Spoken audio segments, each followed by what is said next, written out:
8절까지의 말씀을 우리 교독하겠습니다. 제가 먼저 읽겠습니다. 그들이 이 말을 듣고 마음에 찔려 그를 향하여 이를 갈거늘 스테반이 성령 충만하여 하늘을 우러러 주목하여 하나님의 영광과 및 예수께서 하나님 우편에 서신 것을 보고 말하되 보라 하늘이 열리고 인자가 하나님 우편에 서신 것을 보노라 한데 그들이 큰 소리를 지르며 귀를 막고 일제히 그에게 달려들어 성 밖으로 내치고 돌로 칠세 증인들이 옷을 벗어 사울이라 하는 청년의 발 앞에 두니라. 그들이 돌로 스테반을 치니 스테반이 부르짖어 이르되 주 예수여 내 영혼을 받으시옵소 하고 무릎을 꿇고 크게 불러 이르되 주여 이 죄를 그들에게 돌리지 마옵소서. 이 말을 하고 자니라. 는 그가 죽임 당함을 마땅히 여기더라.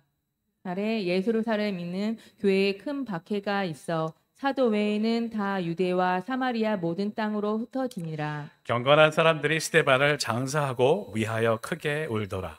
사울이 교회를 잔멸할세 각 집에 들어가 남녀를 끌어다가 옥에 넘기니라. 아멘. 혹시 바퍼 최일도 목사님에 대해서 들어보신 적 있으세요? 물론 호불호가 좀 있습니다. 이분에 대해서. 그렇지만 저는 어떤 잘못된 어떤 것을 혹시 말하는 사람일지라도 그분에게 배울 게 있다면 저는 배워야 된다고 생각해요.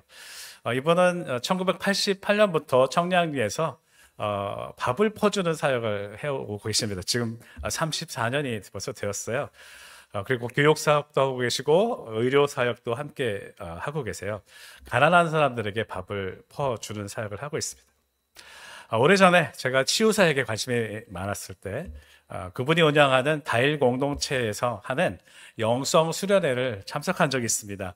그때 식사 시간에 제가 크게 깨달음을 얻은 게 있어서 나누려고 해요. 목사님이 식사가 시작하기 전에 밥상에 올라온 음식들에게 먼저 감사의 마음을 가져보라고 말씀하셨어요. 보통 음식을 주신 주님께 감사를 우리는 드리는데 음식을 보고 감사를 하라는 말씀을 하셔서 저는 이제 처음 들어봤기 때문에 좀 당황을 했죠. 그래서 저는 우선 그 음식들이 그 자리에 올라올 때까지 수고한 사람들을 위해서 한번 감사를 해본 적이 있습니다. 그리고 모든 햇빛과 그리고 폭풍우를 견뎌낸 그 비바람을 견뎌내준 식물들에 대해서도 감사를 했습니다. 그리고 그때까지는 동물들의 죽음에, 가축들의 죽음에 대해서는 깊이 생각해 본 적이 없었는데 그때 한번 깊이 생각을 하게 되었어요. 이 식탁의 주인인 나의 생명을 위해서 자신의 생명을 기꺼이 바친 소나 돼지나 닭들의 희생에 대해서 그런 관점을 제가 가진 적이 있습니다. 그리고 나서 목사님이 그 음식들의 희생을 통해서 우리가 지금 살아가는 것 같이 예수 그리스도께서도 이 땅에 성육신 하셔서 우리들의 밥이 되셨다고 말씀하셨어요. 그 십자가의 희생으로 우리가 새 생명을 얻게 된 것이죠. 오늘 본문은 이제 스데반 집사가 그동안에 우리가 설교를 계속 들어왔잖아요. 그 설교를 마친 후에 순교하는 장면이 나옵니다. 전에도 한번 말씀드렸지만 이 스데반과 같은 이 능력의 종을 하나님께서 기적적으로 다시 살려주셨다면 교회를 위해서 더 큰 일을 했을 텐데 왜 스데반을 순교하게 하셨을까라는 생각을 다시 한번 또 하게 됩니다. 왜냐하면 우리는 은연중에 순교라고 하면 그것을 비극적인 죽음이라고 생각하기 때문이죠. 지금은 많이 사라졌지만 예전에 한참 카톡 해가지고 소리가 나서 보면은 어떤 전체 카톡방에 어떤 분이 긴급 기도 요청이라고 해서 이렇게 올리는 글들이 있었어요. 뭐 중국이나 뭐 인도에 있는 선교사님들이 지금 순교를 당하고 있으니까 그 비극적인 죽음을 막기 위해서 합심해서 기도하자라는 그런 내용의 카톡을 받아본 적 있으시죠? 네, 이렇게 간헐적으로 올라옵니다. 그런데 진짜 팩트는요, 그 사건이 벌어지면 바로 이렇게 한참 올라오다가 어느 순간에 사라져요. 근데 팩트가 아닌 누군가 만들어낸 말은 그게 간헐적으로 계속해서 올라와요. 혹시 그거에 대해서 들어보신 적 있으세요? 한 2년 전에 올라왔던 그 카톡의 내용이 또 올라오고 또 올라오고 이렇게 간헐적으로 계속 올라오는 것은 대부분 팩트가 아니라고 해요. 저는 그 내용을 보고서 한번 생각을 해봤습니다. 과연 순교가 비극적인 죽음인가? 하나님께서도 순교를 비극이라고 생각하실까? 아니라고 생각해요. 순교는 그리스도인들이 받을 수 있는 최고의 영광이라는 것입니다. 예수님께서는 한 알에 미리 땅에 떨어져 죽지 아니하면 한 알 그대로 있고 죽으면 많은 열매를 맺는다고 요한복음 12장 24절에서 말씀을 하셨어요. 그리고 기독교가 가장 찬란하게 빛났을 때는 바로 이 초대교회의 순교의 시대였습니다. 그렇다면 이런 카톡을 퍼뜨린 사람의 의도는 도대체 뭐였을까요? 그 순간 저는 이 기독교의 가장 중요한 본질인 희생과 사랑을 비극이라는 이름으로 변질시키려는 사탄의 계략일 수도 있겠다는 생각을 해본 적이 있습니다. 요한계시록 6장 9절에서 11절에 보면 순교자들이 하나님께 간청하고 있는 장면이 나오는데요. 이들은 예수 그리스도를 구주로 고백하고 주님께 순종하다가 죽은 사람들이에요. 그들이 심판자이신 하나님을 향해서 소리를 지릅니다. 주님, 순교자의 핏값을 최종적으로 공정하게 헤아려 주십시오. 우리가 언제까지 기다려야 되겠습니까? 라고 묻자 그때 주님께서 그들에게 흰 두루마기를 주세요. 이 흰 두루마기는 순결과 승리를 상징하는 옷입니다. 그리고 말씀하세요. 아직은 때가 아니다. 그때가 언제냐 하면 너희 동무들 즉 다른 순교자들의 숫자가 다 찰 때까지 계속해서 순교자는 있게 될 것이다 라고 말씀하세요. 순교는 하나님의 최종 심판의 날을 위해서 지금도 계속되고 있는 영광스러운 일이지 결코 비극이 아니라는 거예요. 그리고 스데반은 초대교회 역사상 예수 그리스도로 인해서 최초로 순교를 당한 그 영광을 얻은 사람이라는 것입니다. 물론 지금도 순교는 계속해서 이루어지고 있습니다. 많은 무슬림 국가들 또 공산 국가의 선교사님들 그 선교지에서는 여느 때보다도 지금 어느 때보다도 역사상 어느 때보다도 지금 많은 순교가 이루어지고 있다고 해요. 하지만 우리가 살고 있는 이런 미국 같은 또 한국 같은 이런 평범한 우리들에게는 그런 목숨을 위협당하는 순교는 잘 일어나지 않습니다. 그러면 오늘 우리에게 주시는 말씀을 우리가 어떻게 받아들여야 될까요? 우리에게 어떤 의미가 있을까요? 그저 과거 2000년 전에 일어난 그러한 위대한 사건으로만 기억하면 될까요? 오늘 말씀을 보면 그 당시에 유대인들과 그리고 스데반이 했던 세 가지의 반응이 나오고 있습니다. 그 반응의 선택의 결과 그것은 하나님의 뜻을 저버리는 게 될 수도 있고 하나님께 순종하는 것이 될 수 있다는 거예요. 정말 중요한 문제였다는 거예요. 근데 그런 패턴은 지금도 우리의 일상 가운데서 일어날 수 있는 것들입니다. 그래서 우리가 지금도 그런 상황을 만난다면 둘 중에 하나를 선택해야만 해요. 만약에 우리의 선택에 따라서 하나는 죽음이라는 결과를 낳고 또 하나는 생명이라는 결과를 낳는다면 우리는 어떤 선택을 해야 될까요? 그 세 가지를 한번 살펴보겠습니다. 첫 번째는 마음에 찔리게 될 때, 말씀을 듣고 마음이 찔리게 할 때 하는 반응이에요. 54절에 그들이 이 말을 듣고 마음에 찔려 그를 향하여 이를 갈거늘. 이 마음에 찔려라는 표현은 사도행전 2장에서도 이미 나왔습니다. 그렇죠. 여러분 잘 아시죠? 사도행전 2장 37절 그들이 이 말을 듣고 마음에 찔려 베드로와 다른 사도들에게 물어 이르되 형제들아 우리가 어찌할꼬 하거늘 베드로가 이르되 너희가 회개하며 각각 예수 그리스도의 이름으로 침례를 받고 죄사함을 받으라 그리하면 성령의 선물을 받으리니. 네, 오순절에 성령이 역사하시는 것을 지켜보던 사람들에게 베드로가 설교를 하기 시작했고요. 그 설교를 들은 사람들의 첫 번째 반응은 마음이 찔리는 거였어요. 그리고 그들은 베드로의 말대로 회개를 하게 됩니다. 그런데 오늘 본문에 나오는 유대인들은 스데반의 이 설교를 듣고 말씀을 듣고 마음에 찔림을 받는 거는 똑같은데 다른 반응을 보여요. 회개가 아니라 분노를 합니다. 스데반을 향해서 이를 간다고 표현했어요.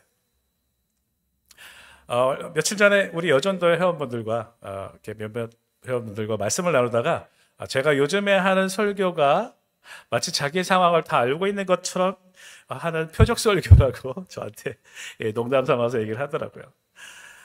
근데 사실은 저를 포함한 우리 모두가 모두를 위한 표적 설교라고 생각합니다. 그런데 그때 여러분 어떤 반응을 보이시나요? 회개를 하시나요? 아니면은 저를 향해 이를 가시나요? 혹시 이를 갈고 계신 분이 있으면 이 시간에 한번 마음속으로 손을 들어오시기 바랍니다. 네, 뭐 어쩌겠습니까? 그래도 여러분을 사랑합니다. 두 번째 반응이 나오는데 그것은 하늘이 열릴 때 하는 반응이에요. 55절 스데반이 성령 충만해서 하늘을 우러러 주목하여 하나님의 영광과 및 예수께서 하나님 우편에 서신 것을 보고 말하되 보라 하늘이 열리고 인자가 하나님 우편에 서신 것을 보노라. 네. 자신을 죽이려고 흥분하며 이를 갈고 있는 사람들 앞에서도 스데반은 초연하고 평안하게 그 죽음을 받아들였습니다. 도대체 그 힘이 어디서 나온 걸까요? 네, 뭔가 강력한 것을 봤기 때문이에요. 스데반은 갑자기 하늘이 열리는 걸 봤어요. 마치 구름이 자욱한 상태에서 그 구름이 걷히자 드러난 것 같은 그 하늘에는 하나님의 보좌가 보였습니다. 거기에 누가 있었나요? 하나님의 영광이 있었고요. 그리고 십자가에서 죽으시고 부활하시고 승천하신 예수 그리스도가 그 자리에 계셨어요. 그 자리는 하나님의 우편이었습니다. 그리고 예수님이 어떤 자세로 계셨나요? 서 계셨다고 합니다. 예수님은 이 스데반이 순교당하는 모습을 바라보면서 앉아 계실 수가 없었을 것 같아요. 그 보좌에서 일어나서 아마도 두 팔을 벌리고 정말 사랑스러운 모습으로 스데반을 맞이하고 계시지 않았을까요? 스데반은 자신을 그렇게 맞이하시는 주님의 모습을 똑똑히 봤기 때문에 그 고통 속에서도 초연하고 평안하게 죽음을 맞이할 수 있었을 것입니다. 그렇지만 또 다른 사람들의 반응, 이 분노에 찬 유대인들은 하늘 문이 열린 사실조차 모르고 있었어요. 그것을 볼 수 있는 영적인 안목이 없었다는 것입니다. 우리는 무엇을 보면서 살고 있나요? 우리를 맡고 있는 어떤 어려움이 생길 때마다 어디를 보고 계신가요? 열린 하늘문을 바라보고 계신가요? 아니면 땅에 가득한 근심만 바라보고 계신가요? 기도는 바로 이 하늘문을 열어주시고 보좌를 열어주시는 그 하나님을 만나는 시간이에요. 그 만남을 통해서 우리는 두 팔을 벌리고 나를 안아주시는 그 주님을 경험할 수 있습니다. 저는 아무리 기도해도 안 보이던데요. 우리가 언제 그것을 경험할 수 있을까요? 오늘 말씀에 의하면 스데반은 성령으로 충만했을 때 하늘을 주목하고 하나님의 영광을 봤다고 했습니다. 우리가 정말 많이 구해야 되는 기도가 무엇일까요? 우리 안에 계신 성령이 충만하도록 기도하는 것입니다. 그래서 저는 모든 성도님들이 정말 성령이 충만해서 하늘이 열리는 것을 경험했으면 좋겠어요. 그래서 그 하나님의 영광을 보게 되시기를 정말 주님의 이름으로 축복합니다. 그때마다 우리는 어떤 상황도 초연하게 이겨낼 수 있는 힘을 얻게 될 것을 믿습니다. 그래서 그때 스데반은 자기가 보고 있는 그 예수님이 하나님 우편에 앉아 계시다는 것을 사람들에게 말하기 시작했어요. 그때 사람들의 반응은 어땠나요? 57절 그들이 큰 소리를 지르며 귀를 막고 일제히 그들에게 달려들어 성 밖으로 내치고 돌로 칠세. 그들은 왜 그렇게 분노했을까요? 스데반이 보고 있다고 지금 외치는 것은 뭐였나요? 바로 자기들이 신성 모독죄로 십자가에 못 박은 죽였던 예수였기 때문입니다. 그 죄인 예수가 하나님의 보좌에 앉아 계신다는 그 사실은 그들이 도저히 받아들일 수 없는 사실이었기 때문이에요. 그래서 그 예수와 같은 방식으로 지금 신성 모독죄를 범하고 있는 스데반을 성 밖으로 내쳐서 돌로 치기 시작합니다. 그리고 58절 하반절에 옷을 벗어 사울이라 하는 청년의 발 앞에 두었습니다. 우리도 뭐 갑자기 열받게 되면 보통 옷을 벗죠.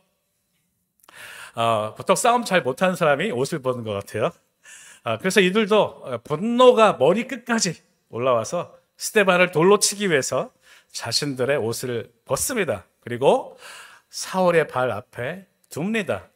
이것은 무슨 의미일까요? 아마도 사울이 꽤 높은 위치에 있었다는 것을 보여주려는 것 같습니다. 초대교회에서도 우리 지난번에 살펴봤듯이 성도들이 자기 재산을 팔아서 어떻게 했죠? 사도들의 발 앞에 두리라, 이런 표현을 했습니다. 그런 맥락에서, 그 문화의 맥락에서 이 상황의 책임자가 바로 아마도 사울일 가능성이 높다고 볼 수 있어요. 그리고 오늘 아까 끝에 읽었던 8장 3절에 나오듯이 사도 사울은 나중에 예수를 믿는 사람들을 잡아들이는 일을 담당했다고 우리는 알고 있습니다. 3절, 사울이 교회를 잠멸할새 각 집에 들어가 남녀를 끌어다가 옥에 넘기니라. 바로 이렇게 돌을 맞고 있는 그 순간에 이 세 번째의 반응이 등장을 합니다.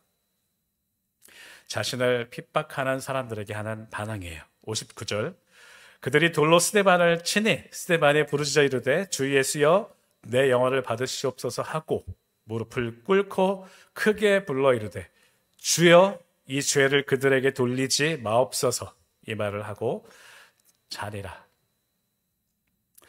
지난주에 마카비 혁명에 대해서 말씀을 드렸어요. 성전을 더럽혔던 헬라인들이 자기들을 죽일 때 유대인들이 어떻게 반응을 해야 했는지에 대해서 적혀 있는 책이 있습니다. 아주 생생하게 기록이 되어 있는데요. 지금 우리가 보고 있는 정경 안에는 들어와 있지 않지만 그래도 외경이라고 불리는 마카비 하 7장에 이런 말이 적혀 있습니다. 그들은 자신들이 다시 부활할 것을 믿고 있었으며 자신을 고문하는 사람은 혹독한 형벌을 받게 될 것이라고 위협했다고 적혀 있어요. 어떻게 위협했냐면 하나님이 우리 민족을 버리셨다고 생각하지 마라. 그분이 전능하신 능력으로 어떻게 너와 네 후손들을 고문하실지 지켜봐라 라고 말했다고 합니다. 그런데 이게 아마도 그런 보통 사람들의 상식적인 반응이겠죠. 나를 핍박하는 사람들을 향해서 하나님이 보복하실 것이라는 것을 이렇게 선포하고 있는, 이거는 당연한 반응일 거예요. 그런데 이 스데반을 비롯한 초대 그리스도인들은 그런 반응을 보이지 않았습니다. 완전히 다른 반응을 보였다는 거예요. 정말 수많은 돌들이 자기 눈앞으로 날아와서 얼굴이 깨지고 뼈가 으스러지고, 뭐 매끈매끈한 돌만 던졌겠어요? 네, 정말 날카롭고 삐죽한 돌도 던졌겠죠. 그래서 살점이 떨어져 나가는 그 상황에서도 이들은 목소리를 높여서 말합니다. 주님, 이 죄를 저들에게 돌리지 마십시오. 저들은 죄가 없습니다. 이것은 그 전에 이 유대인들이 했던 것과는 다른 반응이었어요. 자신을 처형하는 사람들을 향해서 저주 대신에 축복과 용서를 하는 것, 이게 바로 기독교의 핵심 사상이라는 거예요. 이게 어디서 나온 걸까요? 누가복음 23장 34절, 이에 예수께서 이르시되 아버지 저들을 사하여 주옵소서, 자기들이 하는 것을 알지 못함이니이다. 예수님께서 제자들에게 원수를 사랑하는 것이 곧 하나님 나라의 법칙이라고 가르쳐 주셨고요. 그리고 십자가 위에서 그 사랑을 직접 보여주셨습니다. 그걸 지켜본 제자들은 자신들이 그 순교의 순간을 맞이했을 때 같은 방식으로 죽음을 맞이할 수 있었다는 거예요. 이 스데반의 죽음은 절대로 비극이 아니라는 거예요. 물론 인간의 눈으로 볼 때는 죽음이 그 자체가 비극이라고 생각되지만 하나님의 입장에서는 이 스데반을 고통이 없는 주님이 앉아 계시는 그 보좌로 그 옆으로 옮기신 거예요. 온 세상을 다스리시는 그리스도와 함께하는 그 영광의 자리로 옮겨가신 거지 절대로 비극이 아니라는 거예요. 오히려 그 사건은 모든 인류와 피조물을 회복시키기 위한 하나님의 위대한 선교였습니다. 물론 스데반이 죽은 뒤에 곧바로 예루살렘 교회에 대대적인 핍박이 이제 몰아닥치게 돼요. 인간적인 시각에서 본다면 이것도 또한 또 다른 비극이라고 볼 수 있습니다. 그리고 스데반에게 돌을 던졌던 사람들의 옷을 지켰던 그 사울도 이 사건을 계기로 교회를 박해하는 일에 더 적극적으로 나서게 돼요. 8장 1절에 우리가 읽었던 말씀, 사울은 그가 죽임 당함을 마땅히 여겼고요. 그날에 예루살렘에 있는 교회에 큰 박해가 있어서 사도 외에는 다 유대와 사마리아와 모든 모습을 기억하면서 사도 바울은 엄청난 충격을 받았을 거예요. 바라보면서 도대체 저 사람은 뭐지? 저 사람을 저렇게 초연하게 만드는 그 힘이 어디서 나오는 걸까? 이런 생각을 했을 것입니다. 그리고 결국에는 사도 바울이 자신의 복음으로 인해서 고난을 당할 때 그때마다 그 순간을 기억했을 거예요. 내가 돌로 쳐 죽였던 그 스데반의 얼굴, 그 스데반에게 있었던 그 평안한 모습을 다시 되찾았을 것입니다. 의로운 자의 죽음은 그 죽음으로 끝나지 않는다는 거예요. 반드시 열매를 맺고 그 영향을 미치게 됩니다.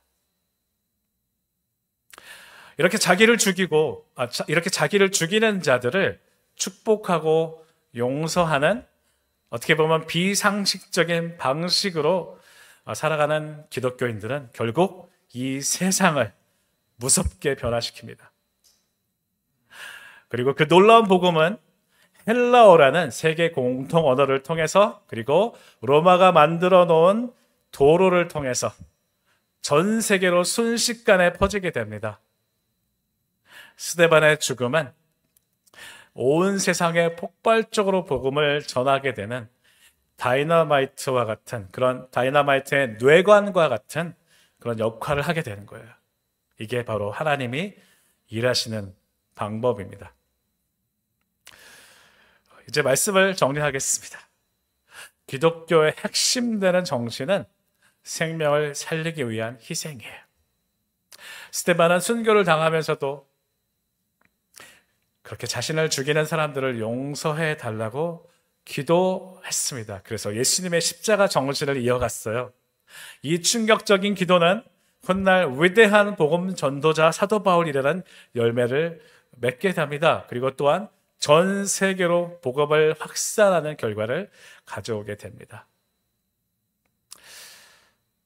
여러분, 우리가 하나님의 자녀가 되었다면 우리는 예수 그리스도의 방식으로 살아가고 있어야 하는 것이죠. 예수 그리스도의 사랑의 원리는 죽어야 살게 되는 것입니다. 우리가 하나님의 자녀라는 것을 어떻게 알 수 있을까요? 요한일서 3장에는 우리가 진리에 속한 사람인지 분별하는 방법이 나와 있습니다. 15절, 그 형제를 미워하는 자마다 살인하는 자니 살인하는 자마다 영생이 그 속에 거하지 아니하는 것을 너희가 아는 바라. 그가 우리를 위하여 목숨을 버리셨으니 우리가 이로써 사랑을 알고 우리도 형제들을 위하여 목숨을 버리는 것이 마땅하니라. 17, 18, 19절 함께 있습니다. 누가 이 세상에 재물을 가지면 우리가 어떻게 살아가야 될까요?